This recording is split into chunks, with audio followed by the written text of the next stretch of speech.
નમસ્કાર દોસ્તો, VB news digital ચેનલમાં તમારું સ્વાગત છે। દેશ, દુનિયા અને ગુજરાતના તાજા મોટા અને સૌથી મહત્વપૂર્ણ સમાચાર જાણીએ। વાપીમાં પત્નીની હત્યા કરવાના કેસમાં આરોપી પતિને ફાંસીની સજા। વાપીના ડુંગરા ડુંગરી ફળિયામાં વર્ષ 2021માં પત્નીના આડા સંબંધનો વહેમ રાખી પત્નીની ઘાતકી હત્યા કર્યાના ગુનામાં વાપી કોર્ટે આરોપી પતિને ફાંસીની સજા ફટકારતો મહત્વનો ચુકાદો આપ્યો છે। સાથે કોર્ટે ₹5000નો દંડની જોગવાઈ કરી છે। સુરેન્દ્રનગરમાં ઈડીના ધામા, જિલ્લા કલેક્ટર સહિતના અધિકારીઓ ઝપેટમાં, 1500 કરોડના કૌભાંડની આશંકા। સુરેન્દ્રનગર અને વઢવાણ પંથકમાં આજે વહેલી સવારથી જ ગાંધીનગર એન્ફોર્સમેન્ટ ડિરેક્ટોરેટ ઈડીની ટીમોએ સપાટો બોલાવતા સરકારી આલમમાં ભારે ખળભળાટ મચી ગયો છે। ગાંધીનગરથી આવેલી 10થી વધુ ટીમોએ જિલ્લા કલેક્ટર, નાયબ મામલતદાર અને વકીલ સહિતના લોકોના નિવાસસ્થાને દરોડા પાડી સર્ચ ઓપરેશન હાથ ધર્યું હતું। ભાવનગરમાં ગમખ્વાર અકસ્માત, ટ્રકની અડફેટે માસૂમ બાળકીનું કમકમાટીભર્યું મોત, જ્યારે તેના માતાપિતા ગંભીર રીતે ઘાયલ થયા છે। ભાવનગરમાં રસ્તાઓ રક્તરંજિત બન્યા છે।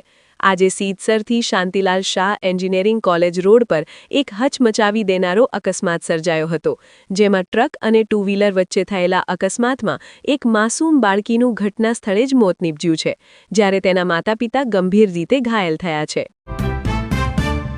અમરેલીમાં ભાજપના ગઢ ચલાલા નગરપાલિકામાં ભડકો, આંતરિક વિવાદ વચ્ચે પ્રમુખ નૈનાબેન વાળાનું રાજીનામું।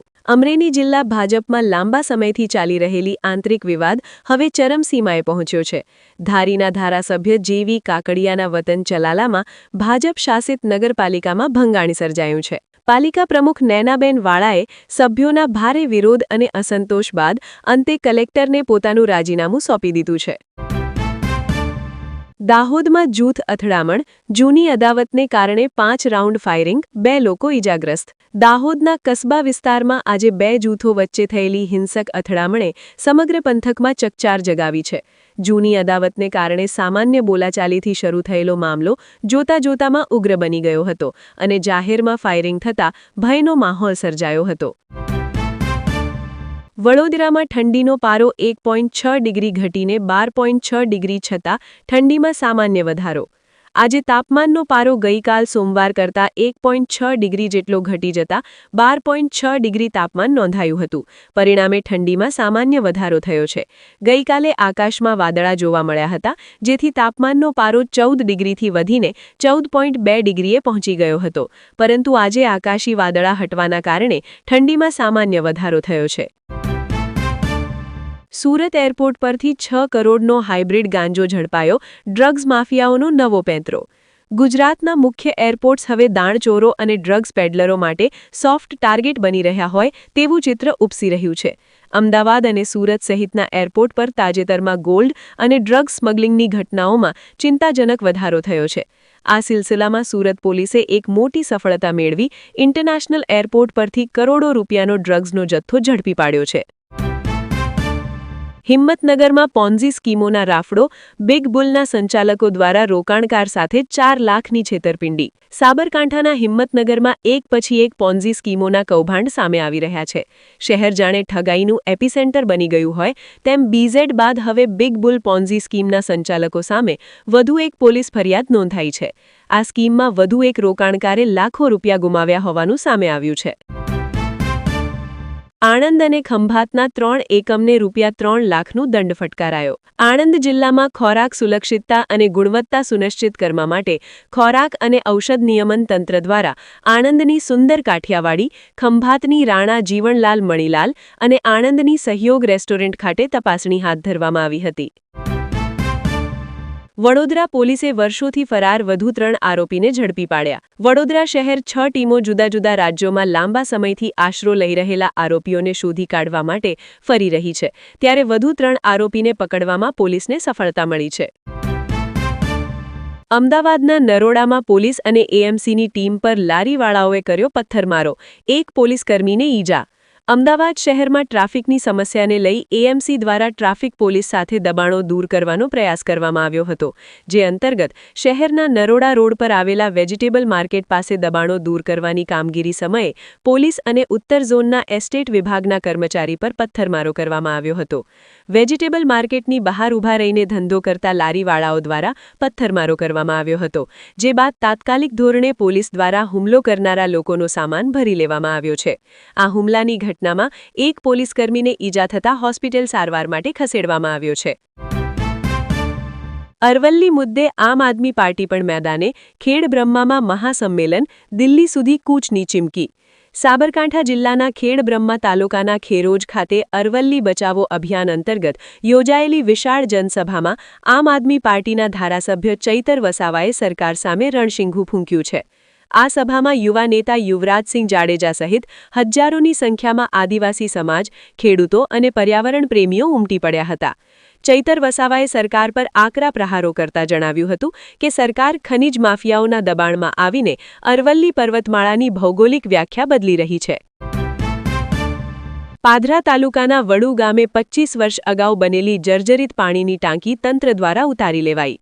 વડોદરા જિલ્લાના પદરા તાલુકામાં વડુ ગામે આવેલી અને 25 વર્ષ અગાઉ બનેલી પાણીની ટાંકી જર્જરિત થઈ જતા સ્થાનિક રહેવાસીઓની સલામતીને ધ્યાને લઈને ઉતારી લેવાઈ હતી. ત્યારે એકત્ર થયેલા ગ્રામજનોએ ચિચિયારી પાડી ખુશી વ્યક્ત કરી હતી. અનિચ્છનીય બનાવને પોલીસ ટીમે બંદોબસ્ત જાળવ્યો હતો. આ વખતે સલામતીના કારણોસર fire brigade team, ambulance van તથા વીજ કંપનીના કર્મીઓને હડેપગે રાખ્યા હતા. જામનગર શહેર અને દરેડમાં દારૂની નાની મોટી 36 બોટલો સાથે 4 આરોપી ઝડપાયા, 1 ફરાર. જામનગર અને દરેડ જીઆઈડીસી વિસ્તારમાં પોલીસે દરોડો પાડી દારૂની નાની મોટી 36 બોટલો સાથે 4 શખ્સને ઝડપી પાડ્યા હતા અને એકની સંડોવણી બહાર આવતા ફરાર જાહેર કરી તમામ સામે દારૂબંધી ભંગ હેઠળ ગુનો દાખલ કરી ધોરણસરની કાર્યવાહી આરંભી હતી. ગુજરાતમાં ભાજપનું ટેન્શન વધ્યું. ગાંધીનગરમાં હજારો ખેડૂતો દેખાવો કરશે, કિસાન સંઘે બાયો ચઢાવી. સરકાર એક બાજુ એવો દાવો કરે છે કે કૃષિ રાહત સહાય સહિત અન્ય ખેતલક્ષી યોજના મદદરૂપ થતા ખેડૂતો રાજી છે, જ્યારે ખુદ કિસાન સંઘનું કહેવું છે કે ધરાર અવગણના થતા ખેડૂતોમાં ભારોભાર અસંતોષ ભભૂક્યો છે. આ કારણોસર કિસાન સંઘે સરકાર સામે બાયો ચઢાવી છે. એટલું જ નહીં, 12 જાન્યુઆરીએ પાટનગર ગાંધીનગરમાં રાજ્યભરના ખેડૂતોને ભેગા કરી વિરોધ પ્રદર્શનનું એલાન કર્યું છે. લીંબડીના ઉમેદપર ગામની પ્રાથમિક શાળામાં બાળકો પાસે સફાઈ કરાવાઈ. સરકાર શિક્ષણ પાછળ કરોડો રૂપિયાનો ખર્ચ કરી રહી છે, ત્યારે લીંબડી તાલુકાના ઉમેદપરની સરકારી પ્રાથમિક શાળામાં વિદ્યાર્થીઓને ભણાવવાને બદલે તેમની પાસે સફાઈ કરાવાતી હોવાનો કિસ્સો સામે આવ્યો છે. સોશિયલ મીડિયા પર વાયરલ થયેલા વિડીયોમાં વિદ્યાર્થી શાળાના પટાંગણમાં હાથમાં સાવરણા લઈને સફાઈ કરતા જોવા મળી રહ્યા છે. 4 બાળકીઓ સાથે જાતીય સતામણી અને દુષ્કર્મ આચરનાર આધેડ આરોપીને આજીવન કેદની સજા. નડિયાદની સ્પેશિયલ પોક્સો કોર્ટે સગીર વયની બાળકીઓ સાથે જાતીય સતામણી અને દુષ્કર્મના કેસમાં મહત્વનો ચુકાદો આપ્યો છે. 8 થી 11 વર્ષની 4 માસૂમ બાળાઓને ચોકલેટ અને બિસ્કિટની લાલચ આપી તેમની સાથે અવારનવાર અત્યાચાર ગુજારનાર અને તે ઘટનાઓના બીભત્સ વિડીયો ઉતારનાર આરોપી ચંદ્રકાંત ઉર્ફે પેન્ટર ડાહિયાભાઈ પટેલને કોર્ટે આજીવન કેદની સજા ફટકારી છે. સાથે જ અદાલતે આરોપીને કુલ 1,51,000 રૂપિયાનો દંડ અને દરેક ભોગ બનનાર બાળકીને 2 લાખ રૂપિયા વળતર પેટે ચૂકવવાનો હુકમ કર્યો છે. પ્રિયંકાને પીએમ બનાવો, પછી જુઓ તે બાંગ્લાદેશને કેવી રીતે જવાબ આપે. કોંગ્રેસ સાંસદનું મોટું નિવેદન. કોંગ્રેસ સાંસદ ઇમરાન મસૂદે આજે વાયનાડના સાંસદ અને કોંગ્રેસ મહાસચિવ પ્રિયંકા ગાંધી વાડ્રાની વખાણ કર્યા હતા. મસૂદે પ્રિયંકા ગાંધીની તુલના તેમના દાદી અને પૂર્વ પીએમ ઇન્દિરા ગાંધી સાથે કરતા જણાવ્યું કે જો પ્રિયંકા ગાંધી પીએમ બને તો તે ઇન્દિરા ગાંધી જેવી જ જડબાતોડ જવાબ આપવાની ક્ષમતા ધરાવે છે. અમેરિકા, રશિયા અને ચીનના યુદ્ધનું મેદાન બનશે ઓઇલ સંપન્ન દેશ, મિસાઇલો અને જંગી જહાજ તૈનાત. અમેરિકન પ્રમુખ ડોનાલ્ડ ટ્રમ્પ પોતાના પડોશમાં વસેલા દેશ વેનેઝુએલાની પાછળ એવી રીતે પડી ગયું કે આ આખો વિવાદ એક મોટું સ્વરૂપ લઈ રહ્યો છે.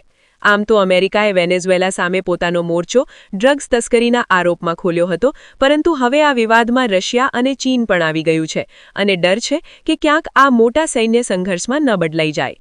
પ્રમુખ ટ્રમ્પે કહ્યું કે જો વેનેઝુએલાના પ્રમુખ નિકોલસ માદુરો ખુદ સત્તા છોડી દે છે તો આ એક સ્માર્ટ પગલું હશે.